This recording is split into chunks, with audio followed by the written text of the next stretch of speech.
بسم اللہ الرحمن الرحیم۔ السلام علیکم ناظرین محترم، آج ہم آپ کو ایک اہم خبر سے آگاہ کرنے جا رہے ہیں کہ دنیا کا سپر پاور اس دنیای ہستی سے مٹنے کے لیے تیار۔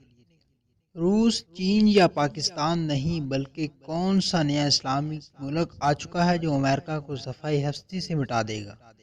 بائبل کی ایسی پیشگوئی جس نے امریکہ میں کھلبلی مچا دی۔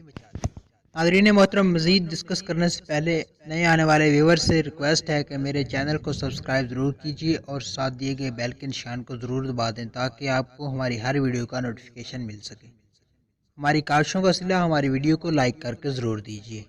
دنیا کی واحد سپر پاور امریکہ اس وقت دنیا پر اپنے کنٹرول کو قائم رکھنے کی صحیح ناکام میں مصروف عمل ہے، جس کی بدولت دنیا میں نئے اور شدید تنازعات کے بعد جہاں انسانی آبادی خطرات سے دوچار ہو چکی ہے۔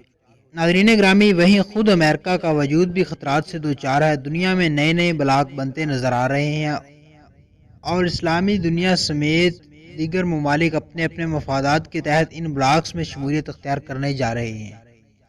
انہی عالمی حالات حاضرہ کے دوران امریکی ریاست کیلیفورنیا کے شہر ریور سائڈ کے پادری گریگ لوری کی ایک پیشگوئی نے امریکہ میں کھلبلی مچا دی۔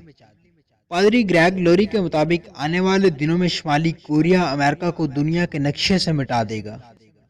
بائبل کے مطابق قیامت کے قریب آ کر امریکہ سپر پاور نہیں رہے گا، اور اگر رہے گا تو کئی قومیں اس وقت بڑی طاقتیں ہوں گی۔ گریگ لوری کا مزید کہنا تھا کہ بائبل میں قیامت کے متعلق جتنا کچھ بیان کیا گیا ہے ان سے یہی معلوم ہوتا ہے کہ قیامت سے قبل امریکہ صفحہ ہستی سے مٹ جائے گا۔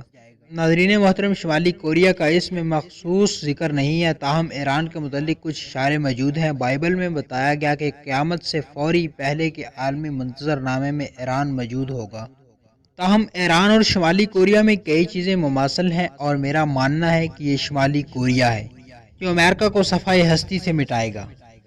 میں دعا کرتا ہوں کہ قیامت سے قبل امریکہ دنیا کے نقشے پر موجود ہو، لیکن میں امریکہ کو کسی بڑے ایٹمی تصادم کی زد میں آتے بھی دیکھ رہا ہوں۔ آج کی ویڈیو کے لیے بس اتنا ہی، پھر ملیں گے ایک نئی ویڈیو کے ساتھ۔ اس وقت تک اپنا بہت سا خیال رکھیے گا۔ اللہ حافظ۔